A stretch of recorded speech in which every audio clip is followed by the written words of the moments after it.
ഓ പിന്നെ പൊന്നുപോലെ നോക്കാൻ പറ്റിയ ഒരു മുതല്. ഇതിലും ഗ്യാരണ്ടി മുക്കുപണ്ടത്തിനുണ്ട്. ഇങ്ങനെ ഒരു പിഴച്ച പെണ്ണിനെ എന്റെ ജീവിതത്തിൽ ഞാൻ കണ്ടിട്ടില്ല. ആരാന്റെ കുഞ്ഞിനെ വയറ്റിലിട്ടുകൊണ്ട് അന്യന്റെ ഒപ്പം മന്തി ഉറങ്ങുന്ന ഒരു ശീലാവതി. നോക്കണം, അവളെ നന്നായിട്ട് നോക്കണം.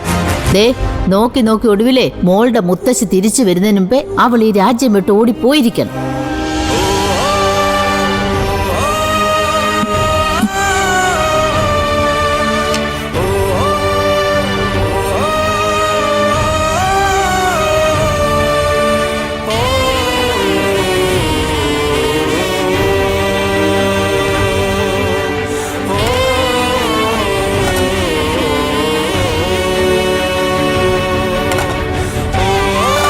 എന്താ നോക്കുന്നേ? വല്ലം തിന്നാനിരിപ്പുണ്ടെന്നാന്നോ? ഇവിടെ ഒന്നുമില്ല. ആഹാരം കുറെ സമയം എടുക്കും. ഇവിടെ എനിക്ക് 2 കയ്യേ ഉള്ളൂ. ഒറ്റയ്ക്ക് ഓടി നടന്നേ കണ്ടോർക്കൊക്കെ വെച്ച് വിളമ്പാനേ എനിക്ക് ഇത്തിരി ബുദ്ധിമുട്ടുണ്ട്. അയ്യോ, തമ്പുരാട്ടോട് അങ്ങനൊന്നും പറയല്ലേ. അവൾക്ക് ഇതുപോലെ ശീലമുണ്ടോ? കൈ കഴുകി വന്ന് കഴിക്കാനിരിക്കാനല്ലേ അറിയൂ. നന്നായിട്ട് വിശക്കുന്നു, അതുകൊണ്ടാ. വിശക്കുന്നുണ്ടെങ്കിലേ വീട്ടിൽ നിന്ന് ആരെങ്കിലും ഇവിടെ കൊണ്ടുവന്ന് നിർത്തണം. അതാവുമ്പോ നമ്മുടെ സൗകര്യത്തിന് എന്താന്ന് വെച്ചാ വെച്ചുണ്ടാക്കി തന്നോളൂ. അല്ലാതെ ഇവിടെ നിന്റെ സൗകര്യത്തിന് വെച്ചുണ്ടാക്കി തരാൻ ഗോമതി ചേച്ചി നിന്റെ വേലക്കാരിയല്ല. കൊച്ചിന്റെ എന്നല്ല, ഞാൻ ആരുടെയും വേലക്കാരിയല്ല. ഞാൻ ഈ ചെമ്പകശ്ശേരി തറവാട്ടിലെ ഒരു കുടുംബാംഗമാണ്. അല്ലേ മോളെ? അതെ, അങ്ങനെയും പറയാം. കൊച്ചെ, നിന്റെ ഈ കള്ളപ്പണിയൊന്നും ഇനി ഇവിടെ നടക്കത്തില്ല. നീ കണ്ടല്ലോ താക്കോൽ സ്ഥാനം ഇപ്പൊ ആരുടെ കയ്യിലാണെന്ന്. മുത്തശ്ശി അധികാരം ഏൽപ്പിച്ചിട്ട് പോയിരിക്കുന്നതേ ആമിമോളെയാ. ഇനി ഇവിടെ എന്ത് നടക്കണമെന്ന് ആമിമോള് തീരുമാനിക്കും. അതെ, ഞാൻ തീരുമാനിക്കും. ഇന്നിവിടെ ഉച്ചഭക്ഷണം കൃത്യം 2 മണിക്ക് മാത്രമേ വിളമ്പൂ. ഈ ഒരു കാര്യം ചെയ്. അതുവരെ വെറുതെ ഇരുന്ന് ബോറടിക്കാതെ ആ റൂമില് കുറെ തുണി അലക്കാൻ കിടപ്പുണ്ട്. വേഗം ചെന്ന് അതെടുത്തോണ്ട് വന്ന് കഴുകിയിട്. എന്താടി നോക്കി നിൽക്കുന്നേ? ചെന്ന് മേലിറങ്ങി പണി ചെയ്യാൻ നോക്ക്. വേഗാവട്ടെ, ചെല്ല്.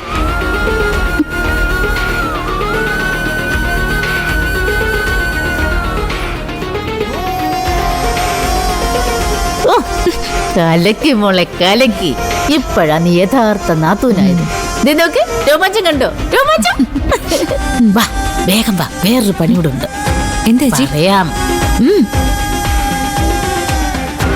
വാ വാ ഇങ്ങോട്ട്.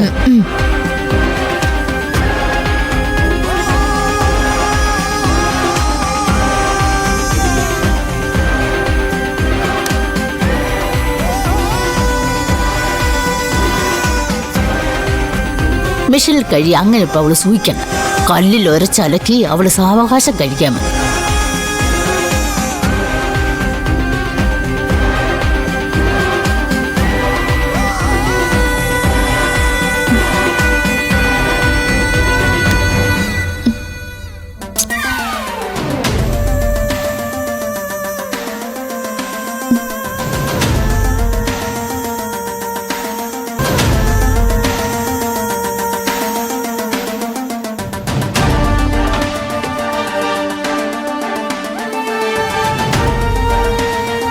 ആഹാ, നീ ഇതുവരെ പണി തുടങ്ങിയില്ലേ? ഇത് എങ്ങനെയാ അറിയില്ലല്ലേ? കഷ്ടം തന്നെ. ഇതൊന്നും പഠിക്കാതെയാണോ ഒരു കൊച്ചിനെ വയറ്റിലിട്ടുകൊണ്ട് ജീവിക്കാൻ ഇറങ്ങിയിരിക്കുന്നത്? മാറ, നോക്കട്ടെ. ഒരു തവണ ഞാൻ കാണിച്ചു തരും, കണ്ടു പഠിച്ചോണം.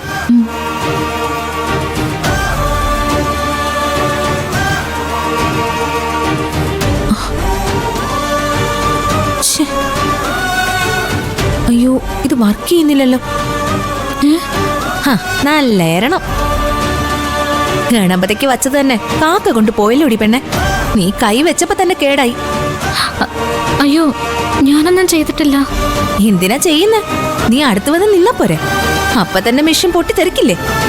അത്രയ്ക്ക് നല്ല ഐശ്വര്യല്ലേ. ഒരു കാര്യം ചെയ്. പുറത്ത് അലക്കുകല്ലുണ്ട്, അവിടെ സോപ്പും ബ്രഷും എല്ലാം ഇരിപ്പുണ്ട്. അവിടെ കൊണ്ടുവന്ന് അടിച്ച് നനച്ച് കഴുകു. അതാവുമ്പോ പ്രത്യേകിച്ച് ആരും പഠിപ്പിച്ചു തരേണ്ട കാര്യമില്ലല്ലോ. ഒരു കോമൺ സെൻസ് വെച്ചങ്ങ് ചെയ്താൽ മതിയല്ലോ. ചെല്ല്. പിന്നെ നനയ്ക്കുമ്പോ പ്രത്യേകം ശ്രദ്ധിക്കണം. ഒരുപാട് നേരം കല്ലിലിട്ട് തല്ലി അതിന്റെ നൂലും നിറവും ഒന്നും കളയരുത്. എല്ലാം നല്ല വിലപിടിപ്പുള്ള തുണികളാ.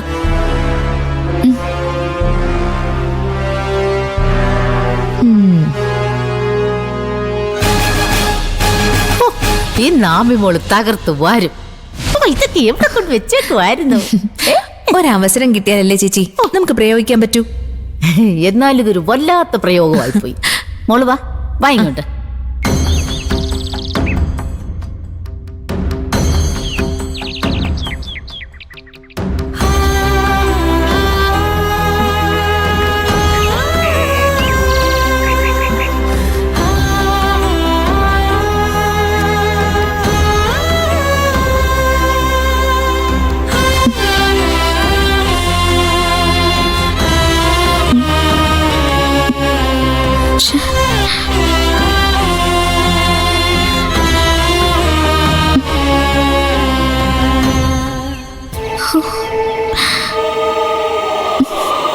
ദേ, അവളുടെ ദിവ്യഗർഭം എന്നീ ചൂടിൽ വെന്തൊരുകി നോക്കി.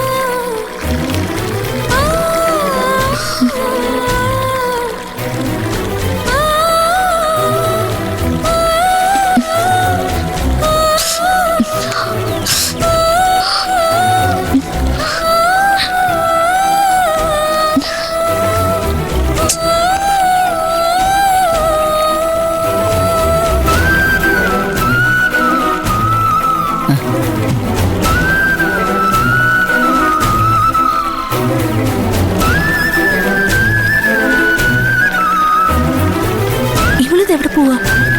ആക്രാന്തപൂത്ത് വീണ്ടും അടുക്കളയിലെ കാണല്ലോ.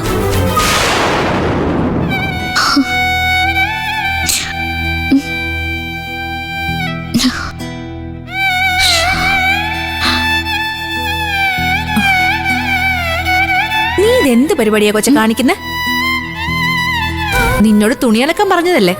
നീ എന്തിനാ വെള്ളം അഴിച്ചു വിട്ടിട്ട് ഫ്രിഡ്ജിന്റെ മെക്കിട്ട് കയറുന്നേ? ഇതെന്താ ലോക്ക് ചെയ്തിരിക്കുന്നെ?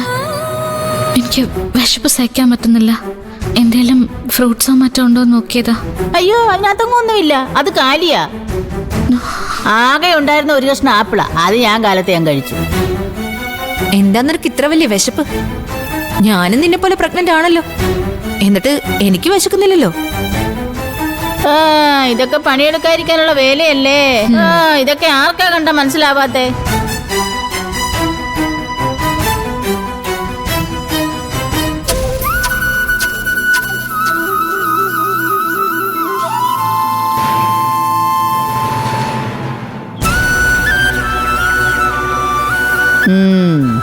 ഇങ്ങനെ പോയ അമ്മ തിരിച്ചു വരുന്നവരെ കാത്തിരിക്കേണ്ടി വരില്ല.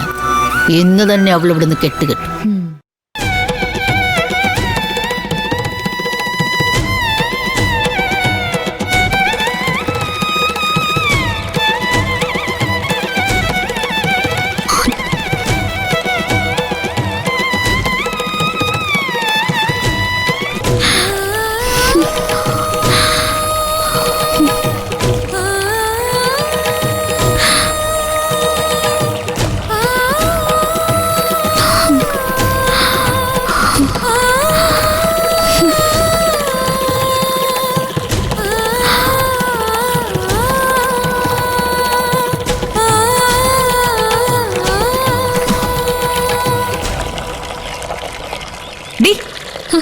നീ പൈപ്പ് തുറന്നു വിട്ടിട്ട് ഇവിടെ നിന്ന് സ്വപ്നം കാണുവാണോ?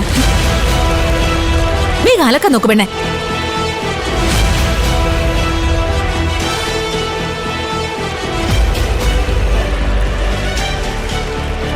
ഇങ്ങനെ പേടിപ്പിച്ചാലേ ഇപ്പൊ തന്നെ വല്ല അറ്റാക്ക് വന്ന് അവള് ചാവും. ചാവട്ടെ, ആർക്കാ നഷ്ടം? ഇപ്പൊ വലിയ ചാർജ് ആണല്ലോ.